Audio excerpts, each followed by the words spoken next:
नमस्कार दोस्तों, ambition classes Shivani के यूट्यूब चैनल पे आपका स्वागत है। मैं आपका होस्ट एंड दोस्त प्रसन्नजीत आप सबका स्वागत करता हूं। दोस्तों, आज हम 24 जनवरी की करंट जीके के बारे में पढ़ेंगे। शुरुआत करते हैं 24 जनवरी 2020 की।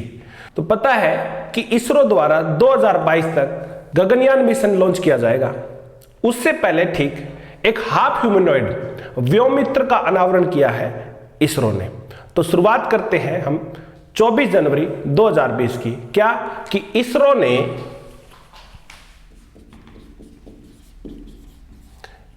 ने भारत के सबसे महत्वाकांक्षी अंतरिक्ष मानव मिशन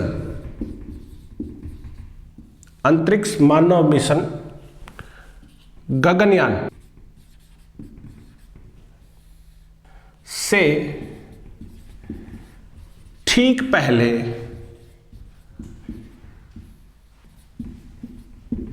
अंतरिक्ष मिशन पर भेजे जाने वाले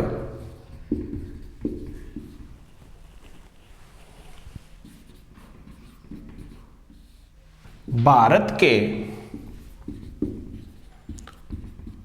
अर्धमानव रोबोट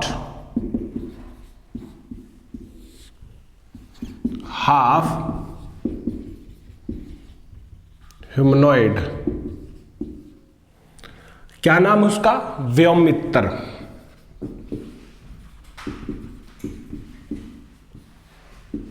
व्योममित्र या फ्रेंड इन द स्काई या फ्रेंड इन द स्काई अंतरिक्ष मित्र का अनावरण किया है। ठीक है, बात करें इसरो की। इसरो है इंडियन स्पेस रिसर्च ऑर्गेनाइजेशन। क्या इसकी full form? Indian Space Research Organisation. कब बना था? स्थापना कब हुई थी इसकी स्थापना हुई थी 15 अगस्त 1969 को इसकी स्थापना हुई थी। और हेडक्वार्टर का है बेंगलुरु इसको हेडक्वार्टर है। और इसके चेयरमैन की बात करें तो चेयरमैन कौन है? चेयरमैन सबको पता है, के सिवान इसके चेयरमैन है। ठीक है, और याद रखना हम गगनयान कब तक भेजा जाएगा? अभी गगनयान हम भेजेंगे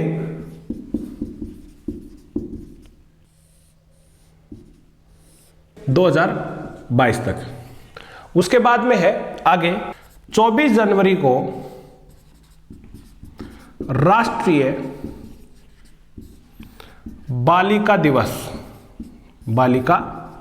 दिवस के रूप में मनाया जाएगा। ठीक है, और एक बात और याद रखना, 24 जनवरी को ही अंतरराष्ट्रीय शिक्षा दिवस के रूप में मनाते हैं। शिक्षा दिवस के रूप में भी मनाते हैं। ठीक है, पता आपको कि अगर हम बात करें, सबसे पहले एनआरआई आए थे। कौन आए थे? एनआरआई। कौन आए थे? प्रवासी भारतीय। एनआरआई को अब हिंदी बोलना नहीं आता तो हम क्या करेंगे भाई? हिंदी बोलना सिखाएंगे। तो क्या हो जाता है? अंतरराष्ट्रीय हिंदी दिवस आ जाता है। अब हिंदी सबसे ज्यादा कौन बोलता है? युवा बोलता है। तो कौन सा आ जाएगा? यूथ डे आ जाता है। कौन सा डे आएगा? यूथ डे आता है। और यूथ को सबसे ज्यादा क्या चाहिए? जॉब चाहिए। जॉब कौन देगी? इंडियन आर्मी देगी। तो कौन सा आ जाता है? आर्मी डे आ जाता है। अब आर्मी का काम क्या है? सिक्योरिटी देना। सिक्योरिटी किसको चाहिए? लड़कियों को चाहिए। तो गर्ल चाइल्ड डे आ जाता है। कौन सा दिवस आ जाता है? गर्ल चाइल्ड डे आ जाएगा अगला। अब गर्ल चाइल्ड डे, लड़कियां बड़ी होके क्या डालती है? वोट डालती है। तो कौन सा दिवस आता है? मतदाता दिवस आता है। तो कौन सा? वोटर्स डे आ जाता है। Voters day. वोट डालने के बाद में हम क्या जाते हैं, आजाद हो जाते हैं। तो आजाद हो गए तो कौन सा आ जाएगा, रिपब्लिक डे आ जाता है। कौन सा, गणतंत्र दिवस। अब देखो आजादी के लिए काफी शहीदियां देनी पड़ी थी, काफी कुर्बानियां देनी पड़ी थी, तो शहीदी दिवस या मार्टर्स डे, शहीद दिवस। ठीक है, अब देखो कैसे, एनआरआई 9 जनवरी, अंतरराष्ट्रीय हिंदी दिवस 10 जनवरी, यूथ डे 12 जनवरी, आर्मी डे 15 जनवरी, गर्ल चाइल्ड डे 24 जनवरी, वोटर्स डे 25 जनवरी, रिपब्लिक डे 26 जनवरी और मार्टर्स डे या शहीद दिवस 30 जनवरी। यह आसान तरीका है दिवस याद करने का। यहां तक एक बार आप फटाफट स्क्रीनशॉट ले, फिर हम आगे बढ़ते हैं।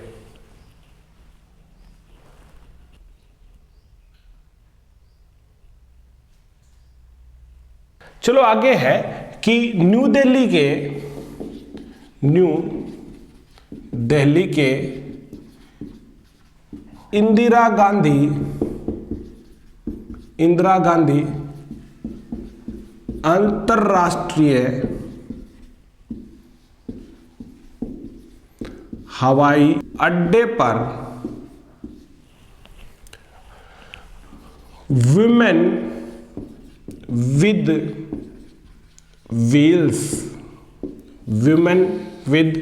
व्हील्स नामक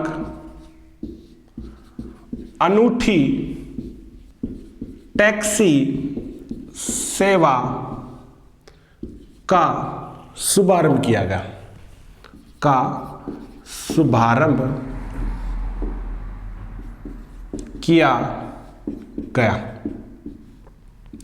ठीक है, उसके बाद में आगे है, वेस्ट बंगाल में 44वां अंतरराष्ट्रीय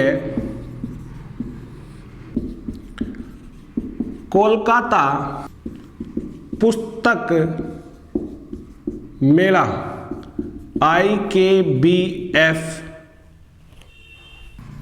29 जनवरी से 9 फरवरी 2020 तक आयोजित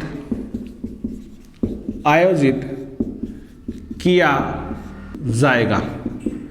कब से कब तक किया जाएगा? ये 29 जनवरी से 9 फरवरी तक आयोजित किया जाएगा। और कौन सा? 44वां अंतरराष्ट्रीय कलकत्ता पुस्तक मेला का आयोजन किया जाएगा 29 जनवरी से 9 फरवरी तक। ठीक है, कोलकाता के अंदर आयोजित होगा। अब बात करते, देखो इसका थीम कंट्री कौन सी है? तो थीम कंट्री है रशिया। कौन सी कंट्री है? रशिया इसकी थीम कंट्री है। और वेस्ट बंगाल की बात करें तो वेस्ट बंगाल की स्थापना 26 जनवरी 1950 को हुई थी। ठीक है, और इसके राज्यपाल है जिसको हम गवर्नर भी बोल देते हैं। तो गवर्नर है जगदीप धनखड़। कौन है? जगदीप धनखड़ है। और सीएम सबको पता है, ममता बनर्जी। कौन है? ममता बनर्जी इसके सीएम है। और दूसरी तरफ अगर बात करें रूस की, तो रूस की कैपिटल क्या है? रूस की कैपिटल है मॉस्को। कौन सी कैपिटल है? मॉस्को। और उसके राष्ट्रपति सबको पता है, राष्ट्रपति कौन है?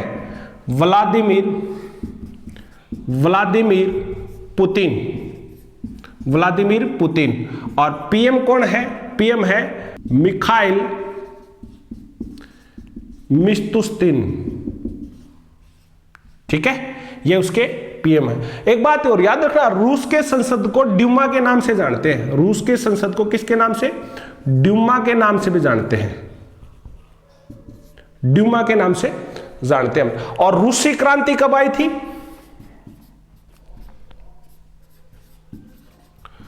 रूसी क्रांति 1917 के अंदर आई थी। ठीक है, कब आई थी? 1917।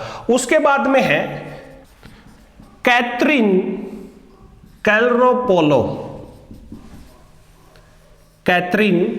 स्कैलरोपोलो, ग्रीस की पहली महिला राष्ट्रपति बनी। पहली महिला राष्ट्रपति बनी है। किसकी बनी है ये ग्रीस की बनी है भाई, जिसको हम ग्रीस को हम यूनान के नाम से भी जानते हैं, याद रखना, ठीक है। किसके नाम से? यूनान के नाम से भी जानते हैं। और अगर इसके पीएम की बात करें तो पीएम है किरियाकोस मित्सोताकिस। किरियाकोस मित्सोताकिस क्या है इसके पीएम है। अब इसको किसके नाम से जानते हैं हम? यूनान के नाम से भी जानते हैं, ठीक है। और इसकी राजधानी की बात करें, राजधानी क्या है? इसकी राजधानी है एथेंस। एथेंस इसकी क्या है? राजधानी है, ठीक है।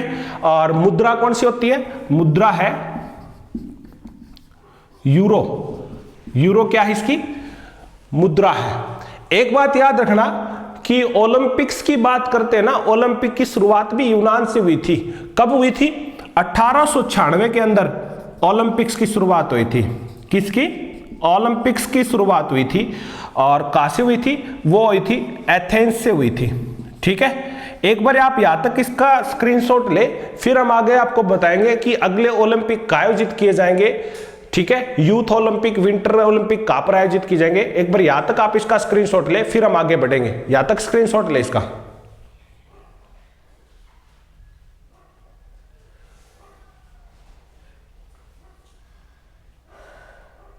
चलो आगे है विदेश मंत्री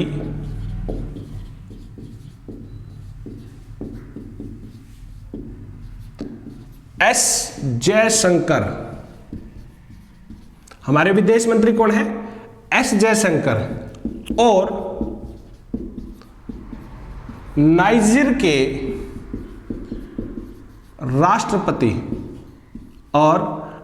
के राष्ट्रपति महमदो इसोफो। कौन है? महमदो इसोफो ने महात्मा गांधी की स्मृति में भारत द्वारा अफ्रीका में स्थापित पहले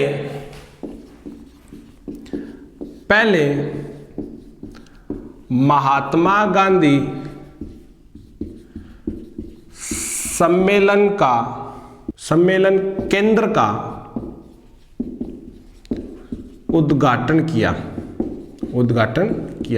किसने किया था भैया? ये एस जयशंकर ने किया। और कहां पर किया? नाइजीर के अंदर किया। याद रखना, नाइजीरिया मत बोलना, ये है क्या है? नाइजीर है, ठीक है। कहां पर, किस चीज का किया है? महात्मा गांधी सम्मेलन केंद्र का उद्घाटन किया गया है। और कहां पर किया गया है? नाइजीर। किसके द्वारा? एस जयशंकर के द्वारा किया गया है। और बात करें इसकी राजधानी की, राजधानी कौन सी है? इसकी राजधानी है नियामी, इसकी राजधानी है। और इसके पीएम की बात करें तो ब्रिगेडियर रफीनी इसके वो है पीएम है। और इसकी मुद्रा है फ्रांक, ठीक। आगे है आरबीआई ने वोडाफोन के M-पैसा सर्टिफिकेट को रद्द कर दिया, ठीक है। वोडाफोन का M-पैसा सर्टिफिकेट है, उसको रद्द कर दिया। क्यों कर दिया? अब आपको पता है कि आइडिया और वोडाफोन एक हो चुके हैं, तो अब वोडाफोन ने एप्लीकेशन डाली थी कि हम आइडिया के हिसाब से चलेंगे, तो उसने क्या किया? बंद कर दिया आरबीआई ने। बात करें आरबीआई की, तो आरबीआई है, कब बना था? एक आरबीआई एक्ट आया था भाई, आरबीआई एक्ट 1934 में आया था। तो उसी के तहत 1 अप्रैल 1935 को क्या बन गया था? आरबीआई बना, जिसके पीछे ऑफ इंडिया था लगभग सिडबी को छोड़ के हेडक्वार्टर कहाँ मिलेगा? आपका हेडक्वार्टर मिलेगा मुंबई के अंदर, इसका हेडक्वार्टर है। और दूसरी तरफ अगर बात करें आरबीआई के गवर्नर की बात करें, तो हाल फिलहाल में आरबीआई के गवर्नर कौन है? ये है शक्तिकांत दास। शक्तिकांत दास है, कितने नंबर के हैं? 25वें नंबर के हैं। और यहां पर 4 डेप्यूटी गवर्नर है। कितने गवर्नर है? 4 डेप्यूटी गवर्नर है। वो कौन कौन से हैं? एक तो है एमडी पात्रा, कौन है? एमडी पात्रा। एक है बीपी कानूनगो, बीपी कानूनगो। एक है महेश कुमार जैन, महेश कुमार जैन। एक है एनएस विश्वनाथन, विश्वनाथन। ये 4 डिप्टी गवर्नर है भाई। कौन कौन से हैं? एमडी पात्रा, बीपी कानूनगो, महेश कुमार जैन, एनएस विश्वनाथन। याद रखना, आरबीआई का पहला गवर्नर की बात करें तो पहला गवर्नर कौन था? ये था ऑसबॉर्न स्मिथ। और पहले भारतीय की बात करें, फर्स्ट इंडियन की बात करें तो फर्स्ट इंडियन थे सीडी देशमुख। सीडी देशमुख पहले भारतीय थे जो क्या बने थे? आरबीआई के गवर्नर बने थे। उसके बाद में आगे हैं डीएसी यानी कि रक्षा अधिग्रहण परिषद। डीएसीए ने 5100 करोड़ रुपए के स्वदेशी उपकरणों की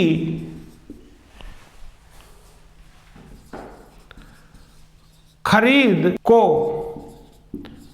मंजूरी दी।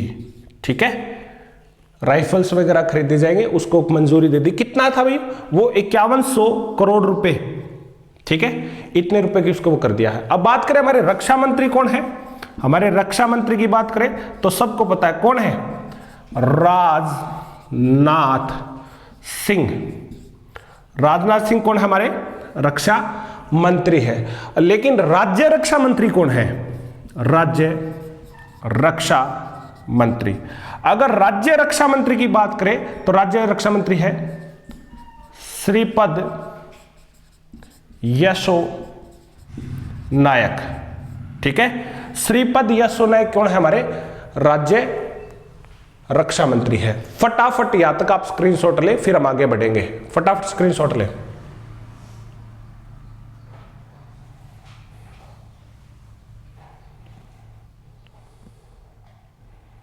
चलो आगे है कि इकोनॉमिक इंटेलिजेंट यूनिट EIU द्वारा जारी डेमोक्रेसी इंडेक्स 2019 की सूची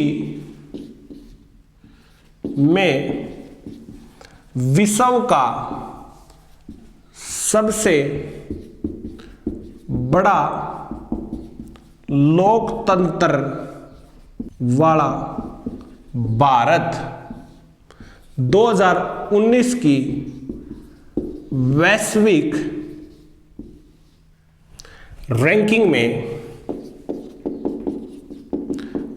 रैंकिंग में 10 पायदान फिसलकर 51वें स्थान पर पहुंच गया। कौन से नंबर पे पहुंच गया भाई? 51 पे नंबर पे पहुंच गया है। पहले कौन से पे था? पहले 41वें नंबर पे था। नंबर 1 पे कौन है? नंबर 1 पे है नॉर्वे। नंबर 1 पे कौन है? नॉर्वे। लास्ट पे कौन है? 167 पे है नॉर्थ कोरिया। कौन है? नॉर्थ कोरिया सबसे नीचे है। याद रखना, EIU की इकोनॉमिक्स इंटेलिजेंस यूनिट है, वो कब बना था? वो 1946 में बना था। हेडक्वार्टर इसका है लंदन के अंदर, इसका हेडक्वार्टर है। इसके MD है रॉबिन बुई। ये क्या इसके MD है। उसके बाद में है RBI के द्वारा सरकार और कॉरपोरेट बॉन्ड में foreign portfolio investors, foreign portfolio investor FPI में निवेश की सीमा 0.75 लाख करोड़ से बढ़ाकर 1.5 लाख करोड़ कर दी। ठीक है, कितनी कर दी है? 1.5 लाख कर दी। फिर से बात अगर आरबीआई की बात करें, हमने थोड़ी देर पहले पढ़ा था कि आरबीआई है, आरबीआई एक्ट 1934 के तहत बना था। कब बना था? 1 अप्रैल 1935 को बना था। हेडक्वार्टर का है, हेडक्वार्टर जिसका मुंबई हेडक्वार्टर है। बात करें इसके गवर्नर की एट प्रेजेंट, तो इसके एट प्रेजेंट गवर्नर है शक्ति कांत दास। कौन से नंबर के जी? ये 25वें नंबर के है। पहले कौन थे? पहले थे ऑसबॉर्न स्मिथ पहले थे। और पहले भारतीय जो इसके गवर्नर बने वो थे CD देशमुख इसके पहले भारतीय गवर्नर बने थे। इसके 4 डेप्यूटी गवर्नर है जी। कितने हैं? 4 डेप्यूटी गवर्नर है। वो 4 डेप्यूटी गवर्नर कौन कौन है जी? पहले तो है MD पात्रा, अभी रिसेंटली बने हैं MD पात्रा। एक है महेश कुमार जैन, MK जैन। एक है BP कानूनगो। एक है NS विश्वनाथन।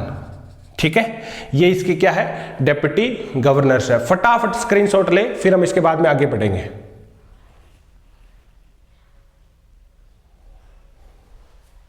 चलो आगे है कि रिलायंस जियो UPI भुगतान सुविधा देने वाला पहला टेलीफोन ऑपरेटर बन गया है। ठीक है, बन गया है। कौन बना भैया? ये रिलायंस है। आप यूपीआई के थ्रू भी आप उसका रिचार्ज वगैरह करवा सकते हो, मनी ट्रांसफर कर सकते हो। ये सुविधा प्रदान करने वाला रिलायंस जियो ही है। अब देखो ये किसके तहत करवाएगा? ये यूपीआई के तहत। अब बात आती है यूपीआई की, तो यूपीआई की फुल फॉर्म क्या है? Unified payments interface. ठीक है, यूनिफाइड पेमेंट इंटरफेस यूपीआई। अच्छा, यूपीआई कब बना था? यूपीआई पता है 11 अप्रैल 2016 को लॉन्च हुई थी भाई। कब? 11 अप्रैल 2016 को कैशलेस अभियान के तहत इसको हमने लॉन्च किया था पीएम मोदी द्वारा। एक यहां पर भीम भी आता है। भीम की फुल फॉर्म क्या है? Bharat interface for money. अब भीम कब आया था? यह आया था दिसंबर 2016 के अंदर। क्या आया था? भीम आए थे, भीम ऐप। उसके बाद में है खेलो इंडिया युवा खेल का तीसरा संस्करण गुवाहाटी में संपन्न हुआ। ठीक है, यानी कि जो खेलो इंडिया यूथ गेम्स जो चले थे, तीसरे गेम्स का आयोजित किए गए थे असम के गुवाहाटी के अंदर आयोजित किए गए थे। वो क्या हो गए? एंड हो गए। अब इसमें नंबर 1 पोजीशन किसको मिली? वो मिले महाराष्ट्र को। सेकंड कौन रहे? सेकंड रहा है जी हरियाणा। कौन है सेकंड पे? हरियाणा। और तीसरे पे कौन है? तीसरे पे जी दिल्ली। पता है युवा गेम्स है, पहले स्कूल गेम्स के नाम से चले थे, फिर बाद में खेलो इंडिया यूथ गेम्स कर दिया गया था। इनकी शुरुआत 2018 के अंदर हुई थी। तो पहला संस्करण जो था फर्स्ट एडिशन की बात करें, ये थर्ड एडिशन था अब की बार गुवाहाटी वाला। फर्स्ट एडिशन 2018 में दिल्ली के अंदर आयोजित किया गया। कहाँ आयोजित किया गया था? दिल्ली में। और दिल्ली में आयोजित किया गया तो फर्स्ट पोजीशन पे था हरियाणा। फर्स्ट पे कौन था? हरियाणा। सेकंड पे था महाराष्ट्र, और थर्ड पे था दिल्ली। तीसरे पे कौन था? दिल्ली था। और ये पता है कब से कब आयोजित किए गए थे? 31 जनवरी से लेके 8 फरवरी तक आयोजित किए थे। सेकंड एडिशन की बात करें, सेकंड एडिशन दूसरा संस्करण की बात करें, दूसरा संस्करण पुणे में आयोजित किया गया था, महाराष्ट्र में। कहाँ आयोजित किया गया था? पुणे में आयोजित किया गया था, पुणे। 9 जनवरी से 20 फरवरी तक आयोजित किया गया था। कब से कब? 9 जनवरी से 20 फरवरी। फर्स्ट पे कौन रहा था? महाराष्ट्र। महाराष्ट्र कौन से थे? फर्स्ट पे। सेकंड पे था हरियाणा और थर्ड पे दिल्ली। थर्ड पे कौन था? दिल्ली। और गुवाहाटी में आयोजित किया 10 जनवरी से 22 जनवरी। थर्ड एडिशन की बात करें, थर्ड एडिशन तो ये था गुवाहाटी, असम। ठीक है, असम के अंदर गुवाहाटी था। वहां पर कब से कब था? ये 10 जनवरी से 22 जनवरी तक हुआ था। ये 10 फरवरी तक नहीं भाई, ये जनवरी तक ही करो आप इसको। ठीक है, जनवरी तक हुआ था। इसमें भी फर्स्ट कौन सा अभी बताया था? महाराष्ट्र फर्स्ट हुआ है, आया है। कौन सा? महाराष्ट्र। 78 गोल्ड मेडल जीते इसने। सेकंड पे कौन है? सेकंड पे हरियाणा है। और थर्ड पे कौन है? थर्ड पे दिल्ली है। तीसरे पे कौन है? दिल्ली तीसरे पे रहता है। देखो अगर बात करें महाराष्ट्र की, अगर बात करें गुवाहाटी, गुवाहाटी कहां पर है? असम के अंदर है। कहां पर है? असम। असम बना कब था? पहले तो असम बना था 24 जनवरी 1950 को बना था। कब बना था भी? 24 जनवरी 1950।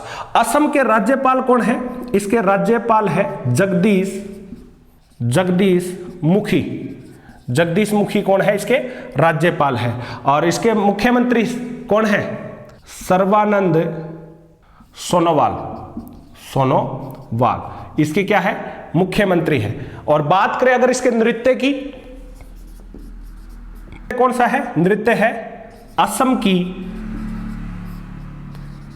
की बहू। ठीक है, असम बहू से हो गया बिहू नृत्य। कौन सा नृत्य है यहां पर? बिहू नृत्य होता भी। ठीक है, फटाफट आप इसका यहां तक स्क्रीनशॉट ले।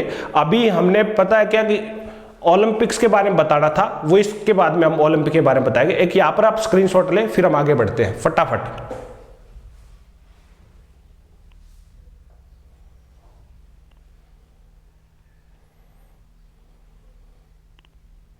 देखो हम ओलंपिक की बात करने लग रहे थे। आपको पता अगले ओलंपिक आयोजित किए जाएंगे 2020 के अंदर। अगले आए ओलंपिक टोक्यो में। कहां पर होंगे? टोक्यो, जापान के अंदर आयोजित किए जाएंगे। ठीक है, ये समर है। कौन से? समर ओलंपिक है।